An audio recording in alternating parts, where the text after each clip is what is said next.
Hello guys, welcome back to the channel. तो आज की वीडियो में हम डिस्कस करने वाले हैं फ्यूचर की वॉइस चेंज कैसे करनी है।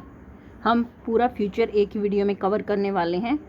इससे नेक्स्ट वीडियो में मैं आपको कुछ एग्जांपल्स दे के इसका कॉन्सेप्ट और ज़्यादा क्लैरिफाई कर दूँगी।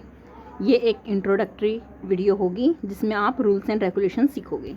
तो फ्यूचर की आज हम देखेंगे indefinite, continuous and perfect. Indefinite, continuous and perfect. तो स्टार्ट करते हैं इंडेफिनेट से। तो आपको पता होगा ना फ्यूचर में इंडेफिनेट के रूल्स एंड रेगुलेशंस क्या क्या थी। फ्यूचर में इंडेफिनेट की बात कर रही है। इंडेफिनेट, हाँ हमें पता है इंडेफिनेट में क्या था इंडेफिनेट में। इंडेफिनेट में हम यूज़ करते थे विल या फिर शैल, हेल्पिंग वर्ब और साथ में वर्ब की फर्स्ट फॉर्म। ओके, तो जब आप इसका पैसिव वॉइस बनाओगे तो क्या यूज़ करोगे, विल या फिर शैल, बट साथ में बी लगा देना और वर्ब की थर्ड फॉर्म। ओके, इंडेफिनेट में आपने टेंस में सीखा है कि विल और शैल लगते हैं और साथ में वर्ब की फर्स्ट फॉर्म लगती है। तो क्या लगा दोगे, विल या शैल के साथ बी लगा दोगे। अभी फिर एक एक्स्ट्रा क्वेश्चन आएगा जिसको टेंस में दिक्कत है, विल और शैल यूज़ कब कब होते हैं। तो मैं आपको बता देती हूँ, विल या फिर शैल। शैल यूज़ होता है आपका आई और वी के साथ, आई और वी के साथ, और विल यूज़ होता है आपका एनी सब्जेक्ट के साथ, कोई भी सब्जेक्ट। आगे की वीडियो में आप एक दिन पढ़ोगे कि आई वी के साथ विल भी लगता है, लेकिन उसमें कुछ कंडीशंस होती हैं, वो आप मॉडल्स में पढ़ोगे। ठीक है, तो अभी मैंने क्या बताया कि शैल आपका आई और वी के साथ लगेगा और विल आपका किसी भी सब्जेक्ट के साथ लगेगा, any subject. Okay, then after that we will discuss about some example. I will do it, I will do it, इसका मतलब है मैं इसे कर लूँगा। It is simple now, so we will use I shall। ये जब मॉडल्स यूज़ होंगे इसके साथ आप will लगाओगे, बट नाउ आप इसको समझो, आई शैल डू इट, मैं इसे करूँगा, फ्यूचर।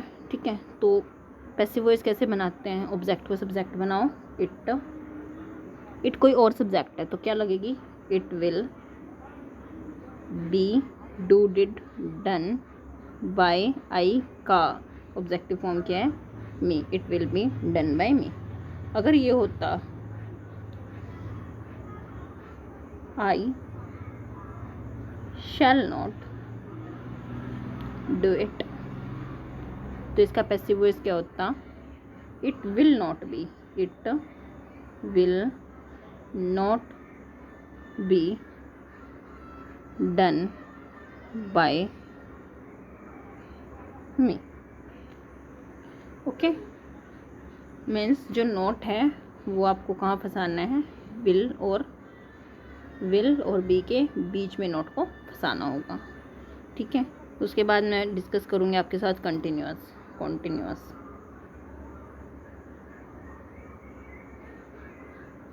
ठीक है, कंटिन्यूअस में क्या होता है, आपने रूल पढ़ा था, विल बी या फिर शैल बी और वर्ब की फर्स्ट फॉर्म के साथ आईएनजी लगता है। ये तो रूल है कंटिन्यूअस का टेंस में। लेकिन जब बारी आएगी वॉइस चेंज करने की तो क्या लगा दोगे, विल या शैल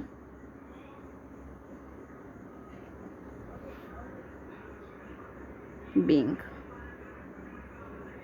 साथ में लगा दो कि वर्ब की थर्ड फॉर्म। जैसे कोई example, I shall be doing it, तो इसका पैसिव कैसे बन जाएगा, इट विल बीइंग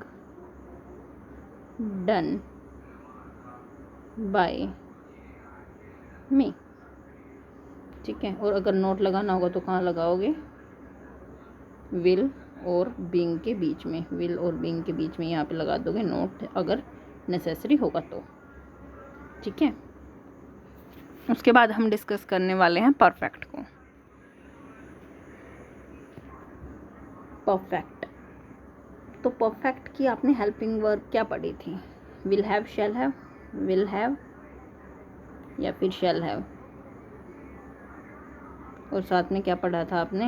वर्ब की थर्ड फॉर्म। ठीक है, तो इसमें क्या आ जाएगा आपका? पैसिव वॉइस में विल हैव बीन या फिर शैल हैव बीन, साथ में आ जाएगी वर्ब की थर्ड फॉर्म।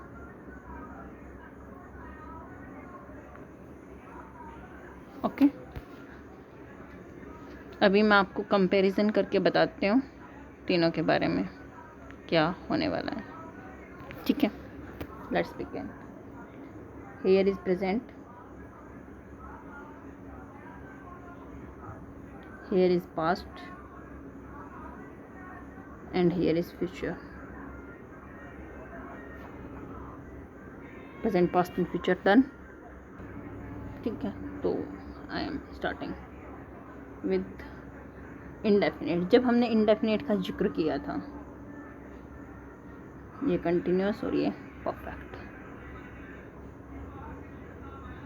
ठीक है, ये इसके इंडेफिनिट किस में कन्वर्ट हुआ था? इज एम आर में। इसका किस में कन्वर्ट हुआ था? Is M R plus being लग गया था। ठीक है, वर्ब की थर्ड फॉर्म सब में आई थी। उसके बाद इसका किस में कन्वर्ट हुआ था? हैज, हैव प्लस में बीन। पास्ट का किस में कन्वर्ट हुआ था? इंडेफिनिट वाज वर्ब में।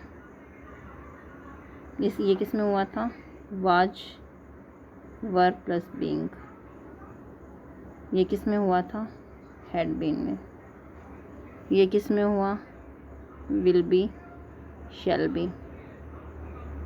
ये किस में कन्वर्ट हुआ? विल बीइंग और शैल बीइंग। ये विल हैव बीन और शैल हैव बीन। अभी एक चीज़ नोट करो। क्या नोट करोगे? कि जब भी इंडेफिनिट की बारी आई थी तो हमने सीधा सीधा उसका कंटिन्यूस लगाया है वहाँ पे।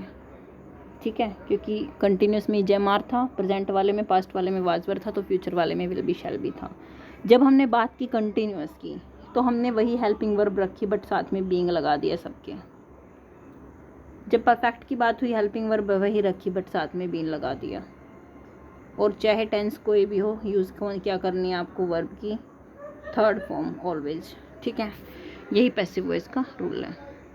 देन इसी के साथ थैंक यू। होप सो आपको वीडियो पसंद आई हो।